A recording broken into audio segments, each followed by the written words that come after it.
咁以前冇雪櫃嘅時候，以前嘅人咧係點樣去保存一啲嘅牛奶咧？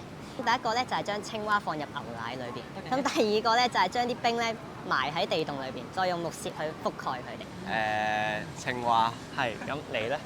B 啊，因為我覺得掘地洞好麻煩，可能青蛙有嗰啲防腐劑咧，即係佢可能散發啲防腐劑出嚟咧，咁就可能令嗰啲牛奶防腐。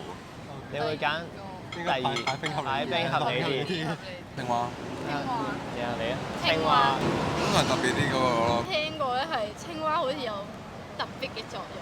係咪嗰啲黏液啊？青蛙係可類似㗎類似㗎以令到佢啲牛奶係唔會變壞。正確答案咧，真係青蛙。